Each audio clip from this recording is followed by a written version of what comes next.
취미는 삶의 윤활유다. 오랜 시간 일에 몰두하며 살아온 이들에게 은퇴 후 취미는 단순한 여가 활동 이상의 의미를 가진다. 그것은 자아의 회복이자 삶의 재설계이며 정체성의 확장이다. 그러나 문제는 여기서 출발한다. 오히려 이처럼 절실하고 중요한 역할을 하게 되는 순간 취미는 그 무게에 짓눌리기 시작한다.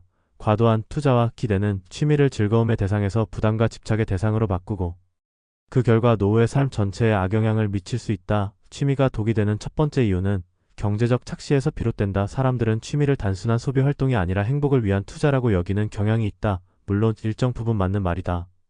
그러나 문제는 그 투자가 통제되지 않을 때 발생한다.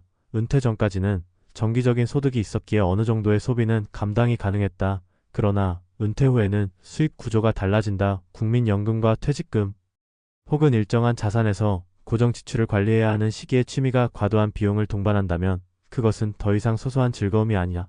특히 최근에는 취미 활동이 고도화되면서 장비나 교육비가 꾸준히 상승하고 있다. 캠핑, 드론, 골프, 사진 드로잉 등은 모두 초기 장비비가 높고 지속적인 유지비를 필요로 한다. 문제는 이 같은 비용 구조를 감안하지 않고 단지 즐거움만을 기준으로 취미를 선택할 때다. 이는 향후 노후 재정에 직접적인 타격을 줄 수 있다. 취미가 독이 되는 두 번째 이유는 정서적 고립을 심화시킬 수 있다는 점이다.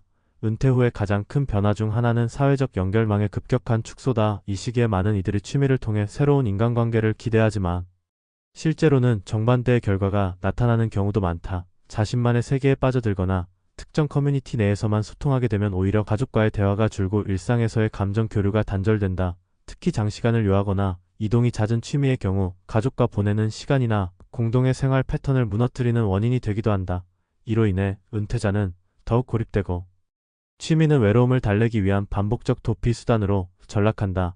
정서적 충족이 아닌 정서적 회피의 수단이 되는 순간 취미는 내면의 고립을 강화시킨다. 취미가 독이 되는 세 번째 이유는 건강을 해치는 방향으로 작동할 수 있다는 것이다. 은퇴 후 취미 활동은 신체적, 정신적 건강 유지에 도움을 줄 수 있다.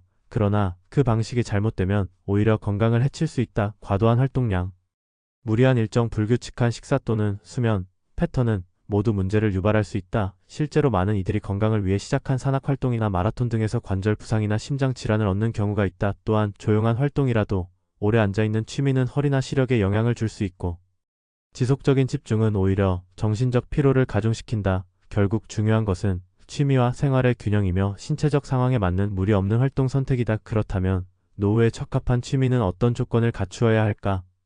첫째는 비용 부담이 크지 않아야 한다. 단순히 초기 비용이 낮다는 의미가 아니라 지속 가능성이 중요한 기준이다. 예컨대 소모성 장비나 반복적 소비가 많은 활동보다는 기존 자원을 재활용하거나 창의성을 중심으로 한 활동이 바람직하다. 둘째는 관계 확장이 가능해야 한다. 혼자 몰두하는 것보다는 타인과 함께 즐길 수 있고 서로의 이야기를 나눌 수 있는 활동이 정서적 안정을 돕는다. 셋째는 건강과의 조화를 이룰 수 있어야 한다. 활동을 통해 몸을 움직이고 스트레스를 줄이며 일상의 리듬을 유지할 수 있어야 한다. 넷째는 자신을 객관적으로 바라볼 수 있는 틀을 제공해야 한다. 취미는 단순한 탈출구가 아니라 자아 성찰의 창구가 되어야 한다. 이를 위해서는 취미 속에서 끊임없이 자신과의 대화를 이어가고 감정을 조율하는 경험이 필요하다. 현실적으로는 무엇보다 취미의 구조와 목적을 명확히 인식하는 태도가 중요하다. 어떤 취미든 시작할 때는 이 활동이 내 삶에 어떤 영향을 줄 수 있을까라는 질문부터 던져야 한다. 단기적인 즐거움에만 집중하면 결국 장기적으로 손해를 볼 수 있다. 그리고 취미에도 예산이 필요하다. 월 고정 지출 중에서 얼마만큼을 취미에 쓸 수 있는지를 미리 설정하고 이를 넘기지 않도록 계획해야 한다. 특히 은퇴 이후에는 갑작스러운 병원비나 자녀 지원 등 예기치 못한 지출이 발생할 수 있으므로 일정 수준의 여유 자금을 항상 확보해두는 것이 좋다. 또한 취미를 즐기는 시간도 조절이 필요하다. 하루의 대부분을 취미에 쓰게 되면 다른 일상 요소들이 희생될 수 있다. 균형은 결국 시간과 돈 두 가지 측면에서 모두 고려되어야 한다. 이상적인 취미란 외부에서 가져오는 자극이 아니라 내면의 균형을 맞추는 장치가 되어야 한다. 은퇴 후 삶의 목표는 단지 즐거움이 아니라 지속 가능한 행복이다. 이 행복은 소비의 크기에서 오는 것이 아니라 안정과 연결, 그리고 자아의 성장에서 비롯된다. 그런 의미에서 취미는 톱피처가 아닌 삶을 재건하는 도구가 되어야 한다. 자기 시간을 책임있게 구성하고 감정과 관계를 지혜롭게 다스릴 수 있는 구조 안에서 취미는 진정한 가치와 기쁨을 제공할 수 있다. 이제는 질문해야 한다. 내가 가진 취미는 삶을 더 깊게 만들어주는가? 아니면 그것에 매몰되어 삶의 본질을 놓치고 있는가? 그것은 나의 통장을 지켜주는가 아니면 조용히 갉아먹고 있는가? 노후는 길고 그 여정은 생각보다 예측 불가하다. 취미 하나가 인생의 방향을 바꾸기도 한다. 그렇기에 지금 이 순간 자신이 가진 취미를 다시 들여다보아야 할 때다. 변화는 그렇게 사소한 질문 하나에서 시작된다. 그 취미가 나를 살리는가? 아니면 서서히 소모시키는가? 그 답을 명확히 하고 나면 당신의 노후는 훨씬 더 건강하고 단단한 기반 위에 놓이게 될 것이다.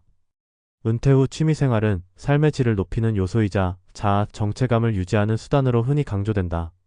하지만 그것이 재정, 건강, 인간관계, 심리적 안정성에 대한 충분한 고려 없이 선택되고 유지된다면 단순한 여가를 넘어 노후 리스크의 잠재적 원인이 될 수 있다. 특히 은퇴 초기에 나타나는 보상 심리는 가장 주의 깊게 봐야 할 요소다. 오랜 시간 노동에 지쳐있던 몸과 마음은 은퇴와 동시에 자유를 만끽하려는 성향을 보이며 그동안 억눌러왔던 소비 욕구가 취미라는 이름으로 분출된다. 이때의 소비는 종종 자기 합리화와 맞물려 지출의 통제력을 약화시킨다. 나는 이제 즐겨도 된다. 이 정도는 써도 된다. 나에게 줄 수 있는 유일한 보상이다 등의 생각이 반복되며 계획 없는 지출이 일상화된다. 특히 비용이 수반되는 활동들, 예컨대 골프나 해외여행, 고가의 장비를 요구하는 취미, 반복적 유지 비용이 발생하는 취미는 그 자체로 재정적 압박을 내포하고 있다. 문제는 많은 은퇴자들이 그것을 인식하지 못한 채 삶의 낙이라는 미명 아래 지속적인 소비를 정당화한다는 점이다. 취미는 곧 지출이다. 그것이 삶을 풍요롭게 한다는 명제가 성립하기 위해서는 지출이 소득과 균형을 이루고 있어야 한다. 그러나 은퇴 후의 소득은 제한적이며 고정되어 있는 경우가 대부분이다. 연금, 예금이자 부동산 수익 등이 소득의 전부인 상황에서 고정적 지출이 늘어난다는 것은 곧 생계비와 의료비, 가족 부양비 등 필수 지출 항목의 여유가 줄어든다는 뜻이며 이는 장기적으로 노후 생활의 지속 가능성을 위협하는 결과를 초래한다. 더불어 취미가 개인의 정체성 전체를 대체하는 현상은 또 다른 심리적 문제를 유발한다. 은퇴 후 우리는 직장인, 관리자, 팀장이라는 사회적 정체성을 상실하게 된다. 이때 그 공백을 메우기 위해 취미를 정체성의 중심에 두는 경우가 있는데 이는 일시적으로는 삶의 의미를 제공하지만 중장기적으로는 심리적 유연성을 저해한다. 취미가 삶의 모든 목적이 되어버리면 다른 인간관계나 활동을 받아들일 여지가 줄어들고 취미를 지속할 수 없는 환경에 처했을 때 극단적인 무력감이나 우울을 경험할 수 있다. 예컨대 신체 건강 악화로 인해 골프나 낚시를 더 이상 할 수 없는 상황에 직면하면 그동안 자신을 지탱해온 유일한 활동이 사라지면서 정체성의 붕괴로 이어지기도 한다. 이것은 단순한 우울증이 아니라 사회적 기능 저하, 고립, 심지어 자살 충동으로 연결되는 심각한 문제로 발전할 수 있다. 또 하나 간과하기 쉬운 점은 취미가 때때로 가족과의 갈등을 유발할 수 있다는 점이다. 특히 취미에 과도하게 몰두하거나 가정 경제에 부담을 주는 경우 배우자나 자녀와의 마찰이 발생할 수 있다. 은퇴 후 부부 갈등의 상당 부분은 생활 패턴의 변화와 경제적 가치관의 충돌에서 비롯되며 이는 취미를 둘러싼 문제로 구체화되기 쉽다. 취미를 하면서도 가족과의 조율, 감정의 공유, 경제적 합의가 이루어지지 않는다면 그것은 단지 개인의 욕망일 뿐 함께 살아가는 삶의 일부가 되기 어렵다. 그렇다면 바람직한 노후 취미의 조건은 무엇인가? 첫째는 비용의 지속 가능성이다. 초기 진입 비용이 낮고 유지비가 거의 들지 않거나 최소한의 지출로 꾸준히 즐길 수 있는 활동이 바람직하다.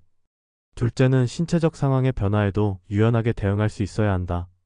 나이가 들수록 체력, 근력, 시력 등 다양한 신체적 능력이 저하되므로 이에 제약받지 않는 활동이 지속 가능하다. 셋째는 사회성과 심리 안정성을 동시에 충족시키는 요소가 있어야 한다. 독서, 글쓰기, 산책, 텃밭 가꾸기처럼 타인과의 교류가 가능하거나 자기 성찰을 유도하는 활동은 외로움과 정체성의 혼란을 줄이는 데 도움이 된다. 넷째는 생활의 흐름 속에 자연스럽게 스며들 수 있어야 한다. 즉, 취미가 삶의 전부가 되는 것이 아니라 삶의 한 부분으로 조화롭게 기능해야 한다. 이 조건들을 바탕으로 취미를 선택하고 지속하는 것이야말로 진정한 의미에서의 은퇴 준비이며 그것은 자산 설계 못지않게 중요한 노후 전략이다. 또한 정책적으로도 노후 취미에 대한 올바른 인식 전환과 체계적인 프로그램 설계가 필요하다. 지역사회에서는 실버 세대를 위한 공공취미 지원센터나 저비용 취미활동 지원 제도를 운영할 수 있고 은퇴 직전 직장인들을 대상으로 노후 취미 교육 같은 프로그램을 통해 경제적, 정서적으로 지속 가능한 취미 설계를 돕는 접근도 고려해 볼 만하다.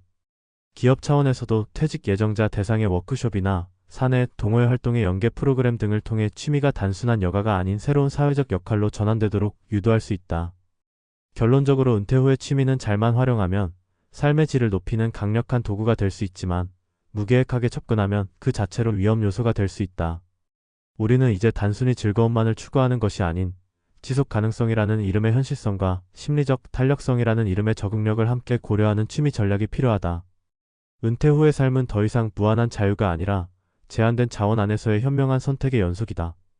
그 첫 번째 선택이 취미라면 우리는 그것을 기쁨과 현실의 균형 위에서 다시 바라보아야 할 때다. 지금 당신이 하고 있는 취미가 당신을 살리는가? 아니면 서서히 삼키고 있는가? 그 답은 당신의 오늘 선택에 달려 있다.